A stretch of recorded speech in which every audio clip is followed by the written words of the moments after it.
तो हम लोग को कंप्लीट कर रहे थे डीएलएड की series unit 1 second paper education in contemporary Indian society first year. 9th question तक हम लोग कंप्लीट हो चुका था। आज 10th क्वेश्चन की बारी है। 9th क्वेश्चन हमारा क्या था कि एफर्ट्स क्या दिए गए हैं वुमेन एफर्ट्स क्या मतलब किया गया है एजुकेशन के लिए, मतलब कि सबको इक्वल अमाउंट में एजुकेशन मिले और इसके अचीवमेंट्स क्या रहे थे 1986 के बाद। अब 10th क्वेश्चन क्या हमारा है? 10th क्वेश्चन हमारा है explain the national policy of education on education 1986। मतलब national policy of on education बताना है 1986 वाली। तो चलो देखते हैं। इसका देखो आंसर काफ़ी बड़ा है, अगर होगा तो मैं इसको 2 पार्ट में कर दूँगी, ठीक है, 10-10 मिनट का वीडियो। ये वाला पेज है, फिर ये पेज पूरा समझाना है अच्छे से, फिर ये वाला पेज समझाना है और after that this page and then unit 1 will be completed. तो ये काफ़ी बड़ा आंसर है, तो मैं इसको इस पेज को कंप्लीट करा दूँगी, उसके बाद फिर इसको नेक्स्ट पार्ट में करा दूँगी। ओके, तो चलो स्टार्ट करते हैं। हाँ, explain the national policy on education 1986। 2-3 line पढ़ते जाऊँगी, समझाते चलूँगी। National policy on education 1986। Every country develops its system of education to express and promotes its unique socio culture identity and also to meet the challenges of the time. मतलब कि हर एक country अपना एक system develop करती है education के लिए, ताकि वो अपना दिखा सके या प्रमोट कर सके। क्या दिखा सके, प्रमोट कर सके? अपनी कल्चरल आइडेंटिटी, अपना जो कल्चर है, अपनी पहचान है, उसको बहुत अच्छे से शो कर सके वर्ल्ड के सामने, और जो भी चैलेंजेस उसकी कंट्री में आए उसको वो हैंडल कर सके, टेक ओवर कर सके उस चैलेंजेस को। Education has continued to evolve, diversify, and extend its reach and coverage since the dawn of human history. There are moments in history when a new direction has to given up to an age-old process. मतलब कि education बहुत समय से एक continuous चीज़ रही है, एक diversify रही है, जो कि एक ह्यूमन हिस्ट्री में बहुत इम्पोर्टेंट रोल प्ले करता है। ठीक है, country has reached a stage in its economical and technical development where major efforts must be made to derive maximum benefit from the assets already created and to ensure that then the 47 fruits of change reach all section. मतलब कि country जो है अपने किस stage पे है? एक economical और टेक्निकल डेवलपमेंट के स्टेज पे है, इसलिए एजुकेशन इंपॉर्टेंट है। और यहाँ पे काफ़ी एफर्ट्स दिए जा रहे हैं ताकि हम मैक्सिमम बेनिफिट ले सकें। जो भी हमारे पास, जिस भी अमाउंट में हमारे पास एसेट अवेलेबल है, एसेट अवेलेबल मतलब जो भी हमारे पास चीज़ें अवेलेबल हैं, उसमें हम कैसे मैक्सिमम बेनिफिट ले सकें। इस वजह से हमको एजुकेशन इम्पॉर्टेंट है बेनिफिट लेने के लिए। हमको एजुकेशन रहेगा तभी ना हम बेनिफिट लेना सीख पाएंगे। अब देखो, education is the highway to that goal. Education उसी का हाईवे है, मतलब एक तरह से समझ लो रोड है उस गोल को मीट करने के लिए। With its aim, its view, the Government of India announced in January 1985 that a new education policy will be formulated for the country. जो गवर्नमेंट ऑफ इंडिया है, यही सब देखते हुए 1985 जनवरी में एक एजुकेशन पॉलिसी के लिए अनाउंस की कि अब एक नई एजुकेशन पॉलिसी चलेगी। A comprehensive appraisal of the existing educational scene was made, followed by a countrywide debate.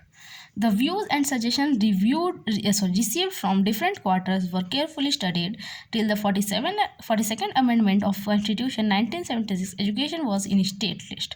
मतलब कि अच्छा रुक जाओ, except for certain specified items in a union list like determination of standards, institution for higher education or research or establishment and maintenance of central universities. मतलब कि काफ़ी सारे debate, काफ़ी सारे डिस्कशंस के बाद हमारे 42nd अमेंडमेंट 1976 हुआ, जो कि बताया कि एजुकेशन इम्पॉर्टेंट है, न्यू एजुकेशन पॉलिसी आनी चाहिए हर एक, और एजुकेशन को एक स्टेट लिस्ट में रखना चाहिए कुछ चीज़ों को छोड़ के। मतलब कुछ ऐसी चीज़ थी, एक ऐसी स्पेसिफाइड चीज़ हुई जो कि यूनियन लिस्ट में ही रही, जैसे कि determination of standards in institution for higher education और रिसर्च। मतलब कि उसका इंस्टीट्यूशन के स्टैंडर्ड जो हायर एजुकेशन में चाहिए, या फिर एक इस्टेब्लिशमेंट या मेंटेनेंस ऑफ सेंट्रल यूनिवर्सिटी, जैसे कि सेंट्रल यूनिवर्सिटीज़ होती हैं उसकी इस्टेब्लिशमेंट और मेंटेनेंस का काम तो यूनियन लिस्ट ही करेगी। बट एजुकेशन स्टेट लिस्ट में आ गई किसके थ्रू? 42nd अमेंडमेंट 1976 के थ्रू।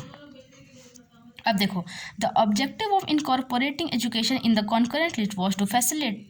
कॉन्करेंट लिस्ट में बता चुकी हूँ, 3 तरह की लिस्ट होती है, यूनियन लिस्ट, स्टेट लिस्ट और कॉन्करेंट लिस्ट। कॉन्करेंट लिस्ट ऐसी लिस्ट जो होती है जिसमें गवर्नमेंट और स्टेट दोनों का रोल होता है। अभी इसको मैं डिटेल में पहले किसी वीडियो में बताई हूँ, उसमें जाकर देख लेना, अभी यहाँ पे नहीं। The objective of incorporating education in the concurrent list was to facilitate evolution of all India policies in the field of education. Through the Parliament was thereby empowered with the authority to legislate on education. The centre has been relying on persuasion and consultation. The concept of concurrency was given an operational meaning by National Policy of Education 1986. देखो objective क्या था concurrence test को कि facilitate करे कि जो भी मतलब इवॉल्व हो रहा है एजुकेशन पॉलिसीज़ में, और हर तरह से मतलब यही था कि हर कंसल्टेशन के बाद परसुएशन के बाद जो कॉन्सेप्ट हुआ कॉन्करेंसी का वो एक ऑपरेशनल मीनिंग मतलब आया किसके through, national policy of education के through. 1986 this policy envisages concurrency, a meaningful partnership between the center and state. ये पॉलिसी क्या हुआ, एक मीनिंगफुल पार्टनरशिप है किसके किसके बीच में, सेंटर और स्टेट के बीच में, and placed as the union government a larger responsibility in regards to national and integrated character of education, quality standards, man power planning, reach advance study, international aspect of education, cultural and human resource development. मतलब काफ़ी कुछ को mind में रखते हुए, focus में रखते हुए एक लिस्ट में इसको डाला गया और बताया गया कि education is the very important for us. उसके बाद देखो, mission of the department of education is to promote educational development in the true spirit of concurrency. Mission क्या था कि डिपार्टमेंट के प्रमोट करना है क्या, एजुकेशनल डेवलपमेंट को। हाँ, policy frame since 1996 educational development is being attempted with the framework laid down by the NPE. फिर एक फ्रेमवर्क बनाया गया एनपीई के through. The NPE was the culmination of the intensive consultative process which included the publication of candid critique of educational development since independence, entitled The Challenge of Education। क्या title हुआ, the challenge of education, a nation wide debate of the critique the nationwide debate of the critique and consideration of draft policy by Central Advisory Board of Education। देखो काफ़ी सारी problems आई इसको education policy को लाने के लिए, कोई अलग डिबेट किया बट फाइनली ये आया और बहुत, इसका नाम क्या हुआ, द चैलेंज ऑफ एजुकेशन। इस पॉलिसी पे, इस ड्राफ्ट पॉलिसी किसके through, central advisory board of education के थ्रू, CABE। ये एक नंबर में क्वेश्चन आ सकता है, CABE का फुल फॉर्म बताओ, तो बताना पड़ेगा सेंट्रल एडवाइजरी बोर्ड एजुकेशन। ये PYQ है, हाँ एक बार आया था तो मैं बता दे रही हूँ, तो इसको ध्यान रख लेना। The National Development Council and the Parliament through a similar process NP as his program of action POA were reviewed and updated in 1992। फिर कब नेशनल पॉलिसी ऑफ एजुकेशन को अपडेट और रिव्यू किया गया, 1992 में। In 1990 48 committee under the chairman of Acharya Ramamurti reviewed the NPE। 1990 में 48 committee जो थी वो किसके चेयरमैनशिप में थी, किसके अंडर में थी, आचार्य राममूर्ति के, जो कि NPE को रिव्यू करते थे। The report of the community was examined by a CAB committee on policy under the chairmanship of Shri Janardan Reddy.